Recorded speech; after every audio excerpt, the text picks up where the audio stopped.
నమస్తే అండి అందరికీ. వాతావరణం చల్లగా ఉందనేసి కారం బొరుగులు చేశానండి. ఇందులో ఒక టీ కానీ, కాఫీ కానీ ఉంటే భలే ఉంటుంది కదా! ఇక్కడొచ్చేసి కొంచెం పుదీనాను ఇక్కడ చూపిస్తున్నాను వెల్లుల్లి రెబ్బలు చితక్కొట్టుకొని పెట్టుకోవాలి. మరి మెత్తగా పేస్ట్‌లాగా కాకుండా ఒక దబరా పెట్టేసుకొని 2 చెంచాల నెయ్యేసుకొని, 3 చెంచాల ఆయిల్ వేసుకొని వేడయ్యాక ఆవాలు, జీలకర్ర వెయ్యాలి. ఈ ఆవాలు బాగా చిటపటనాలండి. అలా పచ్చిదానుల్లోకి అన్నీ కలిపేయకూడదు. ఇప్పుడొచ్చేసి తగినన్ని పప్పులు, అలాగే వేయించుకున్న వేరుశెనగ గుండ్లనమాట. ఇవి కూడా వేసుకున్నాక నేను చూపిస్తున్నంత ఉప్పు, కారం, పసుపు, అలాగే ఒట్టిమిరపకాయలు. ఈ ఒట్టిమిరపకాయలు మనం మాగినట్టు పక్కన పెట్టింటాం కదా, అవి వేసుకోవాలి. ఎందుకంటే కారం ఉండదు, కొరుక్కొని తినొచ్చు.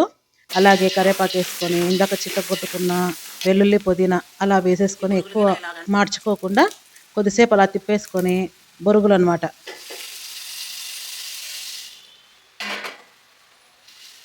ఇలాగుంటేనే కలుపుకోవాలి. ఈ వాతావరణానికి చల్లగా ఉంటాయి కదండి. ఇదే దబరా ఫస్ట్ నూనె వేయకముందు కొంచెం అలా వేడి చేసి బొరుగులు వేసామంటే బాగా కరకరలాడుతూ ఉంటాయి అనమాట, మెత్తగా రాకుండా. తినేటప్పుడు బాగా క్రంచిగా తినొచ్చు కరకర అనుకుంటూ. ఇలాగ బొరుగులు వేసేసి తర్వాత అంతా కలిసేలాగా కలుపుకోవాలి. చూడండి ఎంత బాగున్నాయి కదా, అసలు స్మెల్ అయితే భలే ఉందండి. చాలా బాగుంటాయి వెల్లుల్లిపాయ బొరుగులు, మసాలా బొరుగులు అంటాము. ఇంక దీంట్లోకి వచ్చేసి పక్కన టీ పెట్టుకుంటున్నాను. పాలు పోసుకొని 2 ఇలాచీలు అట్లా ఒంచేసుకొని దంచుకొనైనా వేసుకోవచ్చు.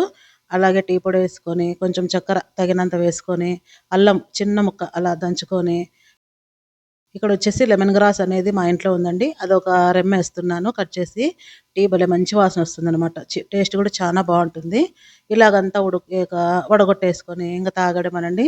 కొన్ని బొరుగులు తింటూ అలా టీ తాగుతుంటే సాయంత్రం పూట భలే ఉంటుంది గదా!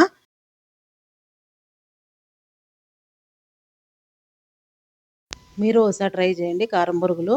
నచ్చిందనుకుంటున్నాను. సబ్స్క్రైబ్ చేసుకోండి. Thanks for watching.